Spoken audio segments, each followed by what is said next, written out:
Okay, and we're live. All right, welcome back, guys, to the Madcore Hunter podcast. Got another special guest for you this week. I got Ethan Renholt. He's with Salute Pursuit. I was talking to him.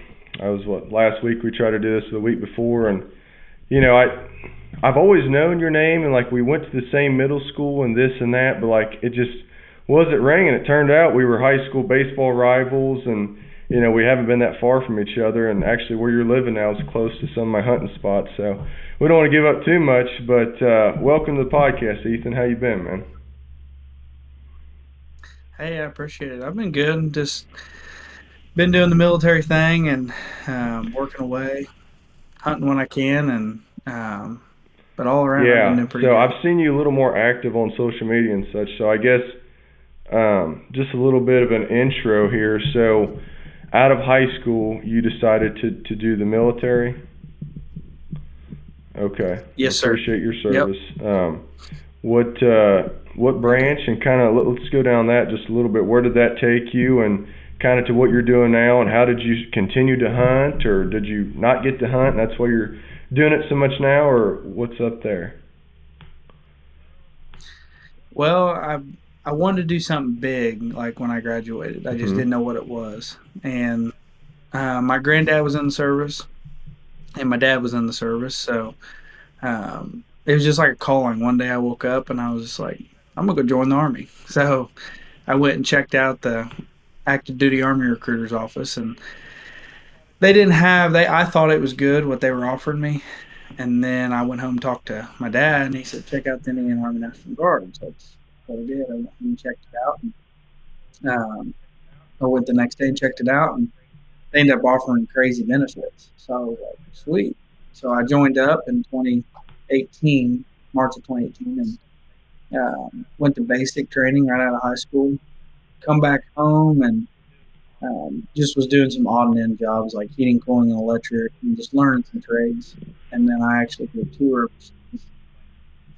in 2019 and 2020, and so I was activated and I was on active duty status for about 13 months, and then come back home and went back to the heating and cooling trade, and then ended up becoming a lineman in 2021.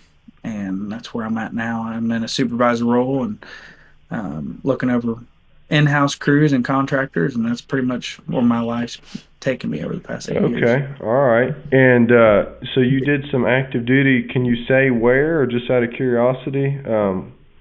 Eh, Yeah, yeah. I've been to Germany, Kuwait. I did my tour in Iraq, and then I've seen Bulgaria, and then okay, Ireland. So I've that's been awesome. So what was your favorite out of those? Or I mean, maybe it wasn't all this or that, but I feel like Ireland would be pretty neat to see. Ireland was cool. I wasn't there long. I think I was there like 15 or 16 hours. Um, but it's a toss up between Okay. Germany or Ireland. Ireland just it's just the people are just so genuine in Ireland, and then Germany they're good people. It's just different type of culture that I wasn't Yeah, ready that would for. be interesting. I feel like had a guy at work. He said he vacationed. Well, his wife had to do work, and they made it into a vacation in Japan. And he said it was beautiful. He said everybody was respectful, and like no trash on the streets, no homelessness. He was like the trains were nice, and he's like that. It's like one of the best vacations he's been to. So sometimes I wonder, these countries like throughout history have kind of gotten like a bad rap, but I just wonder what they're like, in today's time. For sure, yeah. I mean, it Yeah. was clean. It Germany was like they're like so behind schedule in a way, like on time. Like we have all these super nice cars and all these like new buildings and stuff. I mean, they have very, very, very old towns and lots of history there. So it's still That is standing, which was neat. pretty neat. Okay. And now you're doing the lineman, which I can definitely respect and a little bit aware of. My grandpa was a lineman, and my dad was as well. It's crazy I didn't end up going that route or something, but that's awesome, man. That's a very respectable trade. You've got to got to be tough, and it seems like there's a lot of outdoorsmen within that trade. Dad's always meeting guys, because he travels around a little bit, and a lot of them are hardcore hunters, and it seems like it's probably a good reason to do it because you're working outside a lot and you get to see the terrain, especially in our state. Seems like it's a lot of rural areas that get hit hard and need linemen. For sure. Yeah. Okay. That's a fact. So let's get back here. So when it comes to hunting, I've had conversations with you, and you're like, hey, it's all I can think about. It's your passion and such. So what, and I'm assuming I know the answer to this, but what got you into hunting, and what started that drive and that passion, or like when did it really start? Was it like, hey, I was growing up, I would go every now and then, like I really missed it when I got to the military, or has it just always been that passion of yours? Yeah, it's pretty much always been my passion. It's kind of, I feel like you're just born with that drive to just go hunting. Like when you have family members, your father, your granddad, your great granddad, when they all carry on that tradition, it's just like instilled in you. So like, I shot my first squirrel when I was 6 years old, and then killed my first deer when I was 8. So that I loved every minute of it, and the bonds that you get, like when you're in the woods with somebody that you love, and you get to share the same experience. It's just top notch. You just can't beat it. So no, absolutely.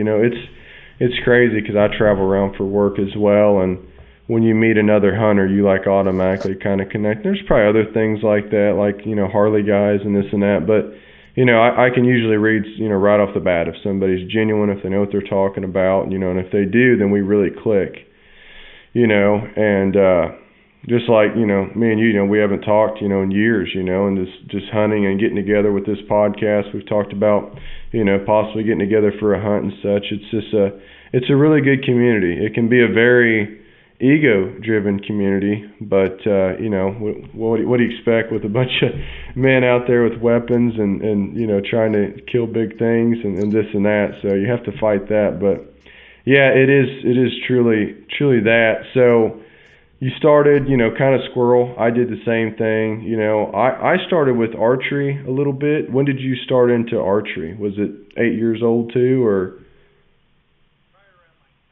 Probably around like 9 or 10. I've shot a bow since I was like 4, but I actually started bow hunting when I was like 10. That's probably about the time I was able to pull the right poundage and be comfortable with going out there and being able to kind of start with your dad or your grandpa, or? Mostly my grandpa. My dad was always there hunting, but a lot of my time and memories of hunting was with my grandpa. Kind of leads me to my next question. It's like, what's your fondest memory of hunting? It can be past, not so much past, present. What do you got there? Well, I think I was 12. The one that rings a bell. I was hunting with a single shot Encore. I think it was a 308 with my grandpa, and we're hunting over the mountains in December, or early December, and it was like real cold, and we're just fed up with deer. Like deer were just everywhere, and finally the little 9-pointer come out like right before dark, and he come out. It was like a 125-yard shot.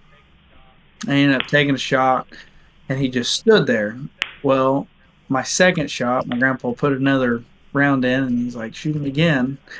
Well, when I did it, I got too close to the scope, and it cracked me right here. Eye. And I had a big mark on my face for like 3 or 4 months, and they just all joked around with me and stuff like that. But that's probably my fondest memory of just like something that just sticks with me. That happened to me once, and it wasn't too bad, but I had a muzzleloader, and it was a youth stock. And I finally started to outgrow that stock. I had a growth spurt or something, and I went to shoot it one year. I think it was at a deer, and it gave me a little bit of a scope eye. Not real bad, to where I leaned, but just because the stock had gotten too short, I'm like, it's time to upgrade to an adult stock. I don't know. I can't remember how old I was, but yeah, it's definitely not a good feeling. Well, I didn't even know what happened. I just was seeing blood just drip on my nose, and I was just Oh like, my gosh. my whole face Okay, was, it got you good. yeah, it cut me pretty all right. And it was just more of a joking matter at that point. I was so hyped up about shooting a buck with my grandpa, No, I didn't no, even care. it's But like to me, man. Like I shoot like 3.5 inch shells for turkey. It's like, man, patterning that thing sucks. But when I shoot a turkey, I don't feel a thing. I could shoot it 5 times in a row.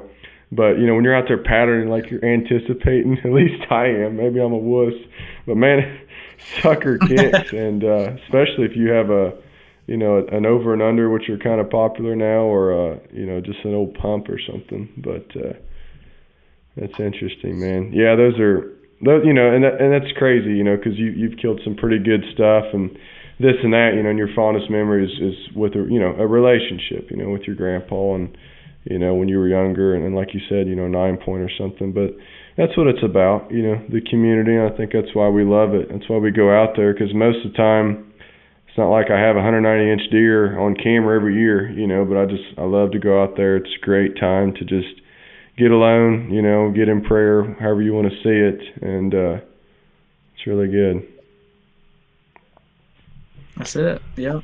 It's not about it's not necessarily about the hunt itself. Like, we're not always chasing trophies. We're not always, it's where we get enjoyment sometimes, but it also comes down to just being out there in God's creation, and just relieving your mind of what this world brings on to you every single day. And it's just like just a relaxing moment to just I made a maybe get goal away. for myself this year to try to journal a little bit, and they make those like hunting journals. But I got a buddy that doesn't. He actually uses it for two reasons. He looks back and he'll track like what direction the wind was coming out of, the moon phase, this and that, what activity was going on. So he takes it kind of to like a hunting tactic slash, because a lot of times I get up there, I mean, I'm guilty of it. I get on Facebook or Instagram, I start scrolling, probably half the crap I shouldn't, doesn't even, apply to hunting, and the one thing it does keep me still,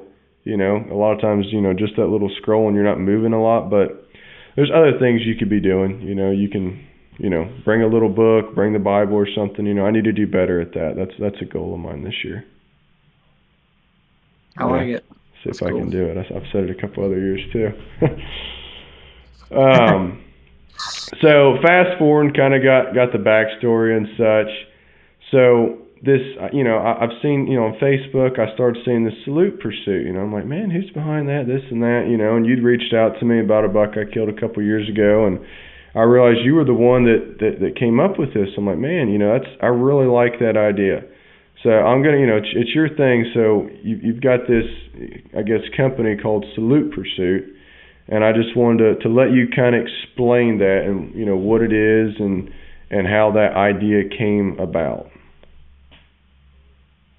Absolutely. So me and two other buddies, we've been best friends for a long time. We all enjoy hunting and doing all that kind of stuff together. We turkey hunt together sometimes. We deer hunt together sometimes, and we started filming each other's hunts. And we started, like, we wanted to get into that, like just the filming industry of filming our hunts, posting them, and we had a conversation one day, and we're like, we want to do something bigger than that.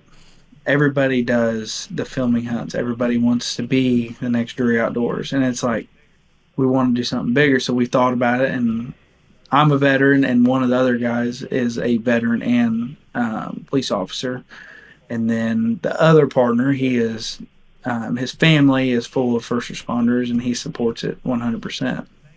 So we started thinking, we're like, let's form something based around our veterans and our first responders, of giving them the opportunities that people don't get, that serve our country and our communities and our towns and the state. So we come up with Salute Pursuit. And once we founded and figured out the name, it just clicked. Once we started chiming different things, It's and we're very like, catchy. that's it. It is. Kudos to you guys. And it took some, I bet you we ran through 30 different names, but I wanted it to be slick. so did my buddies, and we found it. And um, so then we were like, okay, do we want to start an LLC or do we want to be a nonprofit organization? Well, we want to be a nonprofit. So we started digging into that, and that, unlike just that's just a crazy amount of information that you have to retain. So we finally figured that out. It took about 8 months. In January of 2024, or no, sorry, January 2025. This year was when our nonprofit organization was finally approved by the state. So we've legally been up and running for 9.5 months now.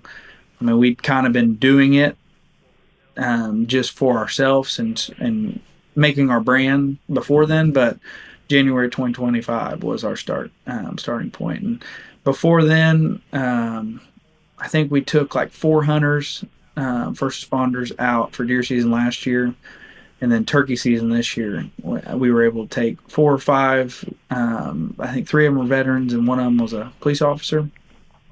But our community is growing. People and donations are growing with properties and help and sponsoring hunters and wanting to guide hunts. So, like, we're on track. We're probably going to be somewhere in the neighborhood of taking 10 veterans and first responders out this fall. And it's 100% paid for by the community, as in tags, transportation, their lodging, their food, and it goes off their schedule.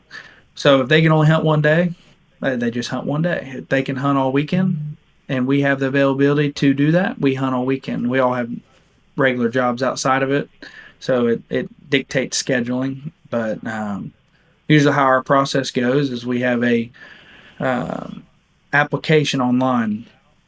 You fill it out and you write about yourself, and we have monthly board meetings that we pull these applications and we look at them and we read them. And we're not selecting people off favoritism.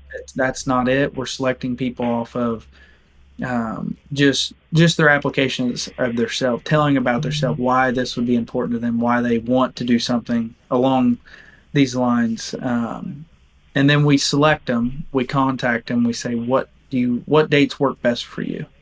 They give us 3 dates, and then we work around that to make sure we have a guide to take them hunting.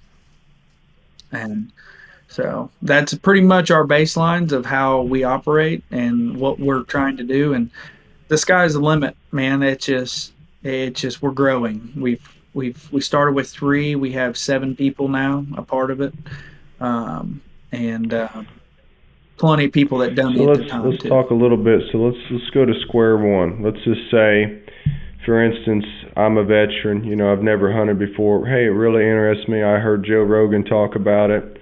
So you guys are on Facebook, and you have the website as well, correct? Yep, Facebook, Instagram. Our website is still in the process of getting created. We were waiting on certain domains and stuff like that, but we have a website up. But mostly, the best place to contact us or look us up is And then Instagram. will you send them the application to fill out, or is it readily available? Both. It's on so we kind of fluctuate it, put it up on Facebook, Okay. and we take it back down just so we don't get bombarded with 100 applications that we can't fulfill the role that Okay. we're promising. So, but if someone messages us and says, "Hey, I'm interested," we send the application Okay. and And then message to. they send it in. You have the board meeting. You select them based on what you think the highest priority is, I guess is a good way to put it. And then, I guess, what can they expect? Is it like a 3-day hunt? Is it as long as you want to? Do you kind of cap it like, hey, we'll take you out 3 times, and then we have to leave room for somebody else? What's I guess the time frame? That's a good question. So it really depends on the guide and the hunter themselves. So like it's probably like what we started with was Okay. a weekend. So like if this guy's like, hey, I can only go on Saturday, all day Saturday and Sunday morning, perfect. So that guide will take him all day Saturday and Sunday morning, and then after that Sunday morning hunt, we are on to looking at the next veteran, because we're trying to give them a Mhm. mission back to life, because that's what veterans and first responders seek. As a veteran myself, I've dealt with it. You lose your mission because you conquer so many high things in your life. Like you lose that drive that make get you up every day, and we're trying to give them a new open door to walk in to be able to have that drive. So back to what we are getting at is just it goes off their schedule and our schedule Okay. most of the time. We're pretty open. If he goes, hey, I can hunt 3 days, well, we'll find somebody that can take him 3 days within our 7 guys. If he's like, I can hunt a morning, then I can go. So, how do you get their tag? Do they still have to fill out all the information, or do you get awarded tags through the state? How does that process work? So as of right now, it's just it's the same as just buying your license. So it's bought in their name, and we either pay for it or Okay. reimburse them. And we do our best to pay for it up front, but a lot of these guys, once they're selected, they go buy their license, and we're like, "Hey, well, you're supposed to pay for that. It's part of what we do." And they're like, "Man, you're already giving me the best opportunity that I've ever Okay. had in my life. Don't even worry about my tags." So that's what we've been dealing with a little bit. So we're trying to figure out a good process for that. But as of right now, it's we're paying Okay. for it in their name. Now, and if they So don't have hunter's education, what, they get like 2 or 3 times to go with somebody that does have hunter's education, right? Or is that just somebody under? I forget how that goes. so it's I forget the name of the license, but it's called like Yeah, an but you can apprentice only use it license, twice, and you right? can. 3 I years. think it's Okay. 3 years. You can use years of having an apprentice license before you take hunter's education. So, and I think I'm not, and don't quote me, I could be wrong, but when you get that apprentice license, you can hunt by yourself if you wanted to, but cause it's not like youth hunting or anything like that. It's still a license to go hunting, but they're like kind of like, hey, here's the open door to get your feels out for it. If you like it, take hunter's Well, education I've and go bought from one for there. my So wife because I tried to take her turkey hunting, but she's not into it. She fell asleep. I had a tom coming in, gobbling, she falls asleep. So I think it was more. I think she went more for me because I like to call them in. But I believe it's like you said, it's apprentice hunting license. And don't quote me. I think you do have to go with somebody that does have a hunter's, somebody else that does have a hunter's education. But I could be wrong. Either way, I think everybody needs to have hunter's education at some point. That's important, especially I think there's online courses, and it's relatively available. yeah. Um, so that's awesome. Okay, so they usually do that. What was I had another question with this. Okay, so on success of harvest, are you covering the processing? I guess, deer, there's a process. Are you guys doing the processing yourselves and showing them that? Because not everybody does their own processing. What does that look like? That's a good idea. So we have processors that donate like a couple processings a Okay. year to us. We have, and like this is our first full year in the swing of things. So I guess it'll be we'll be learning a lot this year on deer season. But we have a butcher up north that is like, hey, bring me 3 deer that a veteran or first responder killed. I'll Okay. process it for free. And that's what I'm kind of searching for down here, maybe. And we're not all looking for handouts either. Like we get donations to be able to fund this. So if we do find like my processor, I use Field and Freezers Mhm. over there in Bear Branch, and we have no like it doesn't bother us at all to have to pay Yeah, for that his was just my processing. question, if that was Like covered too, or if you guys have a deal with somebody that they've contributed that. So it sounds like, yeah, you've thought about that for sure. I do like the idea of showing them how to process deer though. Take a That's lot of cool. I time. never thought You about have to have the setup. I mean, we do ours, but it. it takes a lot of time. Now we have a little one, so usually my wife, she'll get in there and she'll help, or she'll at least pack. And we have the golly, vacuum sealer and such. So she does the vacuum sealing while I do everything else, and we've kind of got a system and such.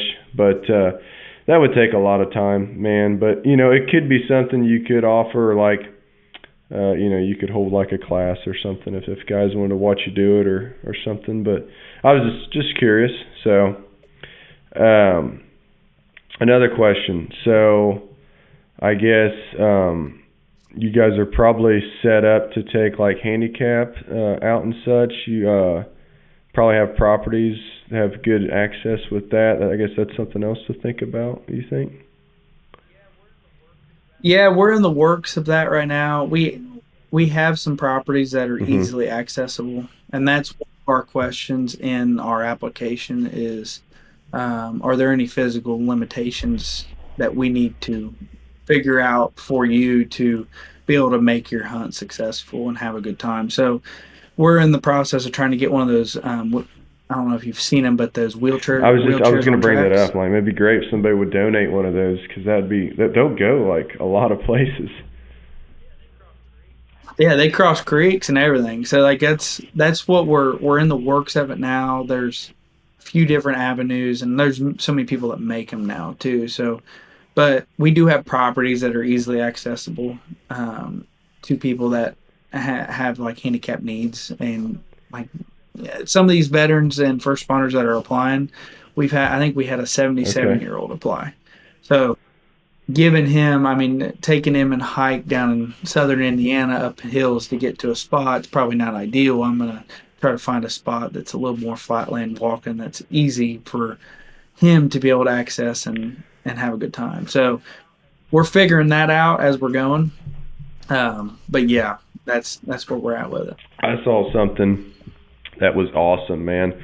So I do these total archery challenges, and it was one of them. I don't even know which one they posted about, and it was I think it was a bunch of veteran guys, and one had lost his legs, up until, and each target they would set him down. I mean, this dude was jacked. You know what I mean? They'd set him down. He would shoot, and his buddy would like kneel down. He would grab onto him, and he would just like backpack him up and down the mountains. And it was like, man, that's true friendship and just really enduring right there. That was awesome, to see. And Yeah. that's what we're about. Like giving him, like he's been gifted that opportunity to be able to go out there and do that. Like that's what it means down deep inside, because we're all not granted the best life or the best physical condition or anything like that. So we just have to work with what we got and try to give Oh back. yeah, it's just, we'll never realize what some of them, have gone through, and you just, I try to do some endurance things, and when I'm not that tough, but when things start getting tough, I try to think like, there's somebody, doesn't even have to be, a veteran, but there's somebody laying in a hospital bed right now that would give anything just to probably walk down the hallway.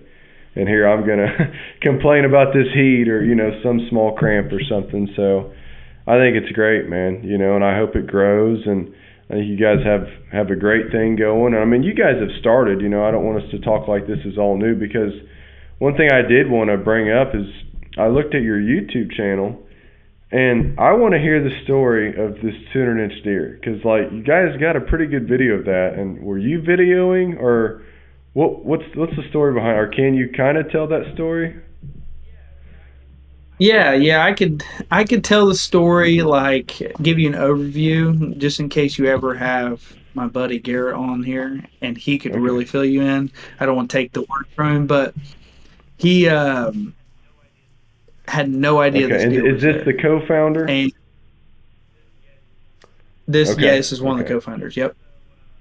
So they went hunting. He was in police academy, and this was Okay. 2023. And he was in police academy from October to December. And well, he was hunting on the weekends when he got Mhm. weekends off. So you know what it's like when you don't have a lot of time to hunt. It's kind of just free for all. Like, hey, if a nice buck walks by, I'm gonna harvest that deer. That's just what I'll be happy with. I don't have a lot of time this year. Well, Saturday morning they go out him, my co-founder Garrett, and then the other co-founder Zach, they always hunt. They hunt together a lot. And Zach was filming him, and this 8-pointer walks in, really nice 8, huge body, and Zach's like, "Hey, are you gonna shoot that deer?" And Garrett's like, "No, no, I'm not gonna shoot it." Zach goes, "Give me your bow, I'll shoot it." So he handed him his bow, and Zach ended up shooting the 8-pointer. So then they got down, tracked it, and field dressed it, took it to the processor, and it was like 1 o'clock. They're like, "All right, we're gonna go out and go hunt. We're gonna hunt the other side of the property." Which, if you can kind of think about it, there's a big block of timber here, hundreds of acres, and then there's this little 10-acre block, fields on both sides, all the way around it, and then another couple hundred. What was the date, real quick? What date was this? Like, is this prime rut, late season, or? It was like November Okay, 9th, so I we're think, or right in the 11th, middle of it. or Okay. 11th. Yes, it was some good hunting. And so like they're in this little 10-acre block that the person owned. They can't hunt both sides, but they can hunt the middle. So they're down in this bottom. And he said it was just crazy. Like 3 o'clock, 4 o'clock, there was just does everywhere. Just 15 does in this bottom in the woods. And then all of a sudden they seen that big buck walk out, and they had him in front of them for probably about 45 minutes, an hour, I think, Gosh, is what I I'd be remember. losing it. Just could not get a shot. Like he'd come, I think the closest he got was like 30 yards, but he went to draw back and the does busted, and then they ran over 30 yards, and then he kind of ran out, and he didn't care. He had every girl in the whole neighborhood right down there in that bottom. So he just kept chasing around, and then I mean they had numerous videos too of that deer, and on video just running these does around in circles. And then one of the times he come in about 35 yards and he'd push those does out, and he was walking through to get to the other does, and he ended up shooting him So at it looked like 35 it was yards. a pretty decent He ran. shot. And man, you could just see. And for those, it's Salute Pursuit on YouTube. It's a pretty good video. And a deer of that magnitude is always, it's always interesting to see, especially in your home state. Like, it's possible. And that just Yeah, a really just a beautiful deer, man. Beautiful.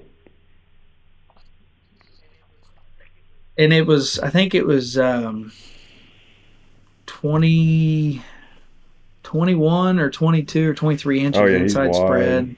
And I mean, his main beams were just like you couldn't get your hands around them. It was when I felt it for the first time, because Dad ended up doing a full body mount, and it was just I've never held so much antler in my life. It was honestly just Yeah. incredible, and it scored as a typical. So I mean, it was like a really big deer, but nothing was symmetrical. So it kind of hurt him Yeah, there. mine got But hurt too. I mean, that net scores, it is what it is. But just a beautiful deer. Yeah, it's a pretty good. I watched that video, before we did this. I'm like, golly, it's hard to get that on video. Like it's just I couldn't have got my deer on video if I wanted yeah, to, just based on the lighting and everything, and with the camera I have. You have to have a really good camera when you get in those settings. So I get believe it or not, oh sorry, believe it or not, that was filmed with an really. iPhone. And yeah, I mean it wasn't. I mean it had some blurriness to it because we were transferring it from file to file. But yeah, that was filmed with an iPhone. Interesting. Yeah. Well, who is it? It's Cody DeQuista. Like the Lone Wolf custom gear, like stands and such. I'm pretty sure he's an Yeah, iPhone filming guy. Like they do a good job. Like you can get little speakers to plug into them, and I mean, heck, the new ones are probably better than a lot of these older Canon video camcorders you can get. yeah, yeah. I think the biggest thing was filming like that. If you ever did get the bracket to film with, you want to make sure your phone's turned Yeah. sideways. Yeah, I've tried to do it, and I just stopped, and I'm gonna try to do it more this year. I just stopped taking my camera. I was like, I'm gonna get busted and this and that, and it's very challenging to film deer for me. Now turkeys, it's a little bit different. They give you a warning, like they're coming in, and we kind of go hybrid. Like we'll sometimes do a blind. Like if we're doing archery, we're gonna do a blind, so I'll stick it out the window or something. But deer, man, like they have all their senses going, and you're kind of silhouetted up there, and the more you're moving, the more crap you have. It's just like I've always said, like I'd much rather have a picture of this huge deer than like a video of him running off.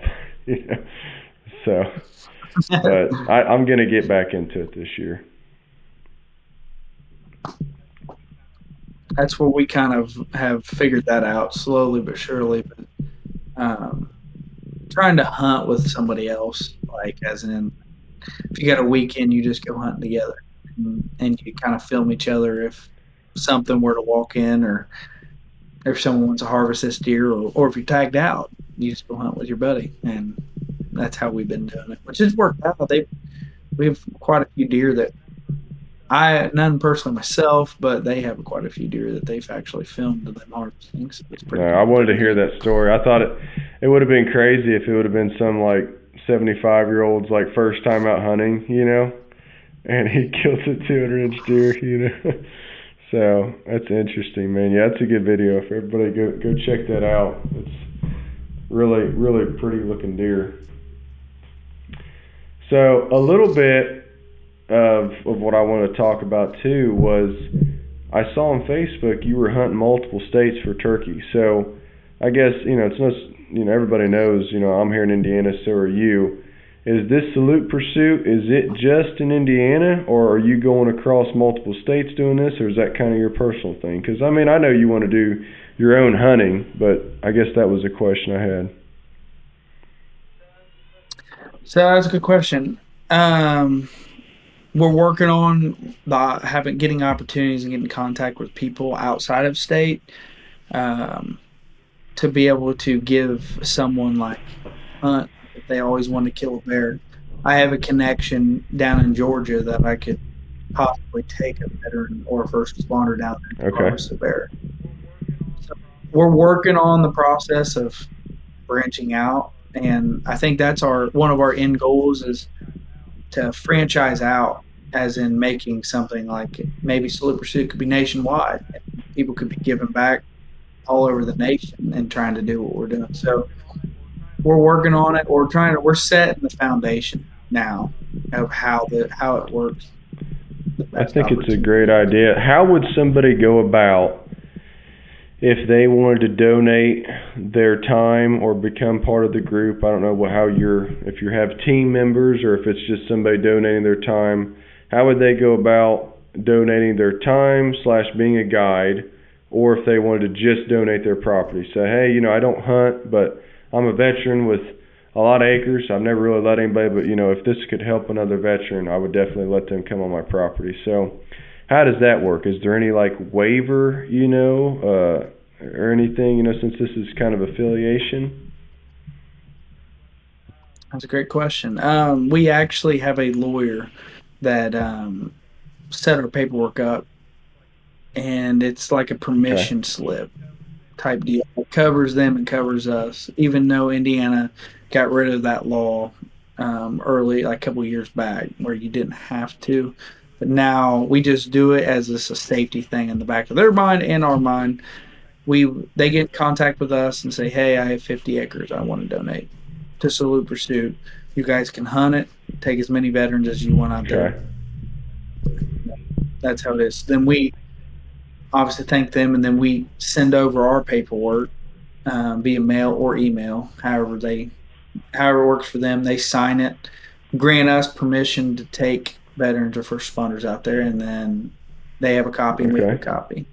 So that's our route in that. And then guide service, I guess if you're wanting to be a guide, you just contact us on Facebook, and or I think there's a few numbers on Facebook too. You can call one of us. And then how we do it is we're not going to make you drive 200 miles to 100 miles to guide someone on a hunt, even though someone might. What we do is we're looking for areas. Like if someone's from Okay. Martinsville, Indiana. Well, I knew a guy that said he wanted to take somebody hunting north of Bloomington. Well, that's like 30 minutes. Okay, let me call that guy and see if Okay. he'd be willing to do it. Yeah. So like, let's Something just like say, I'm going to throw this out for instance. I do my own hunting. Let's just say I get done early, and it's December, and I've got a good late season plot. And I'm like, you know what? I'm pretty good. Freezer's full. I'd like to take a veteran. Let me get a hold of Ethan and see what do you need to have your lawyer draw up the property we're going to be on? Is it going to be a situation where, hey, I'm the guide, so I can take, it's the guide service, so I can take him to what property I want? How would that look? Because I just am thinking, you might have somebody say, hey, I got my $1. I'm only hunting Indiana. I would like to help out with this. I really like what it's, doing for the community. absolutely. I think it depends on the Mhm. person too.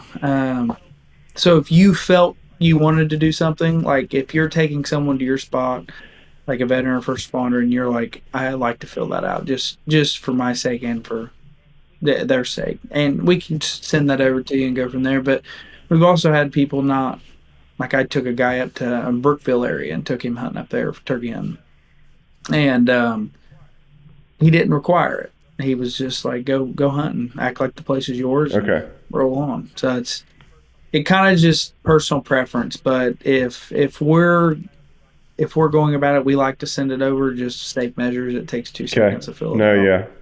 And we all we send it to every veteran though. So every veteran that goes hunting, we send them that Okay. documentation.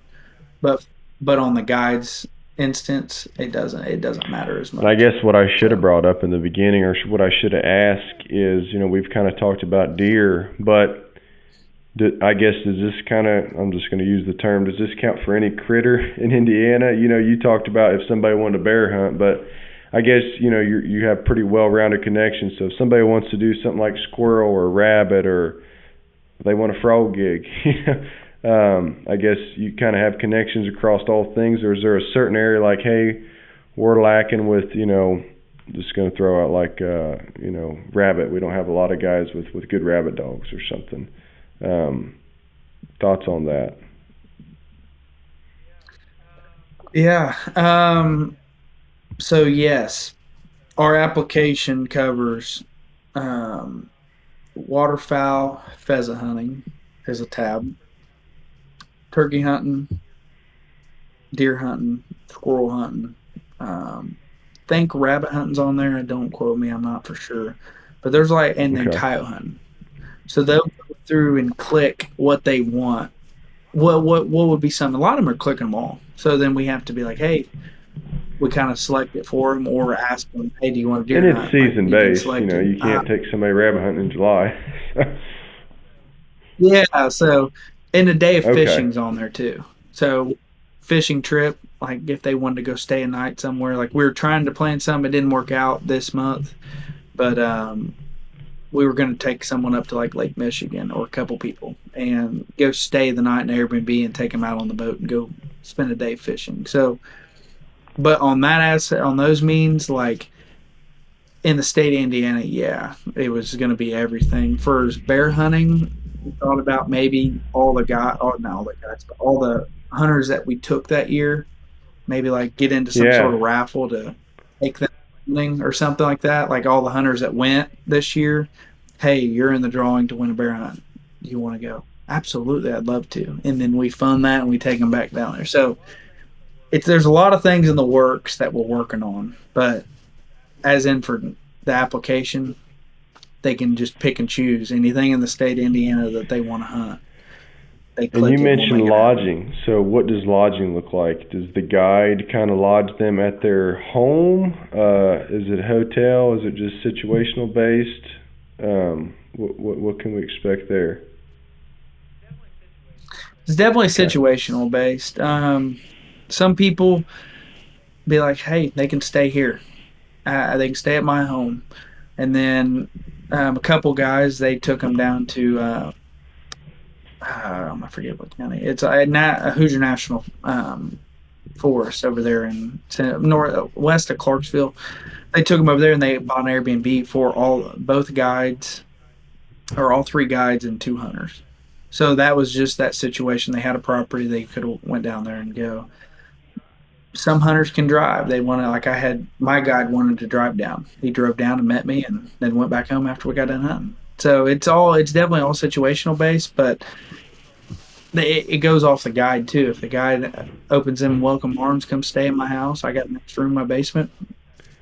Something like that works too. But if not, we supply Airbnb, hotel, whatever's most convenient. Absolutely. Okay. And I guess, I don't want to take too much of your time. I just wanted to kind of cover, for the listeners and just for myself, because I really, like the idea. I could see, doing big things. If somebody wants to donate to this, where do they go to donate? So we have a federal, it's our federal code.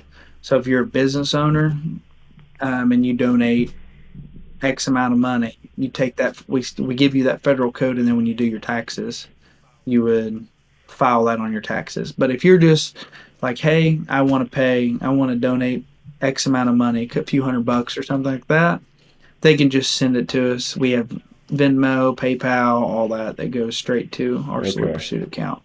So it just depends on business owner, what you're wanting to do, how you're wanting to do it. It'll probably be on the website. Once you have that up and running, they'll just be able to click there and be able to donate on the website and get a hold of you guys there. Okay. Yeah. Yep. Or message us, and then we can go from there too and walk you through it. Okay. Right on, man. I think it's great stuff. I really do. And hopefully this helps get the word out. I haven't done this yet, but for those listening, I'll try to get Ethan to send me a link of some sort that I can put in maybe the description of this. That way, all anybody has to do is at least click a link, or at least put, the Facebook link to Salute Pursuit, where you guys can see where everything's at. And I think it's great, man. Hopefully more people get on board, and if maybe in the future Madcore can kind of get in a situation where we can help and do things like that. So I wanted to at least have you on the podcast, and I want to have possibly your dad on at some point. I didn't bring up, your dad does my taxidermy. Not that I get much done, but he does a good job, and I need to drop my deer off to him and catch up with him. But yeah, I guess you have the taxidermy part of it covered. If somebody kills a 200-inch deer, because you guys have proven you can do it, then maybe you can get a free taxidermy donation. Yeah, I think I have that covered. I asked him that as a joking matter. I'm like, hey, if someone wanted to get a deer mounted for Salute Pursuit, I'll give you guys a deal. And so, yeah, it's awesome to have that close by and your family, just to be able to have someone do taxidermy, because it's getting hard to come by anymore. Finding somebody that does good work and that's he does a good job. And then there's a fundraiser for, I think, it's a kid. It's over near you, and I think he donates a free mount or something to that. Do you know what that is? It's I think Logan Shelton puts it on. Yeah, I forget what it's called, but I know what you're talking about. But he puts it on for kids. There's a certain, or maybe there's a couple, that they're battling cancer or something. So I've got to discuss with my partner. He wasn't able to come on tonight, unfortunately, Danny. But I thought about even maybe trying to get a booth or something and help and support. And heck, I could maybe bring a couple things, what we're about. Just got to look at the logistics of it. I swear this has been the busiest year, man. I trained for a big race, and then, I'm hunting a couple different states, and, we go out west, and I've got the family and career, and it's just tough doing all this and trying to get interesting people on the podcast like yourself. So we'll see what we can do, but it's great to help out the community, and it really is, a brotherhood if you get around good outdoorsmen. That's it. Yeah, and that's what matters the most is just the connections Yeah. and the people. It's all Yes, people. sir. Well, Ethan, man, I really appreciate you coming on. I think we covered about everything I wanted to cover. Is there anything you want to add? Any last comments? Anything that I maybe failed to bring up that you'd like to share with Salute Pursuit? I just other than I appreciate you having me on and giving me the opportunity to speak about us and get our following out there too, not just ours but yours also. And it was a good time. I could sit here and talk about deer hunting or turkey hunting or I know. whatever all I night. try to So keep it, around an hour, or if we, 50 minutes or something. It's tough to get in everything you want to, and obviously we could tell a bunch of stories that probably wouldn't entertain the guests too, or they might, but yeah, that's the great thing about hunting, man. You can talk gear and hunts and this and that all night, but I really appreciate you coming on. I'll try to, drop something in the comments or something if those, are interested. Last thing, Salute Pursuit, Ethan Reinholt, and then we'll see you guys next week. Appreciate everybody for tuning in.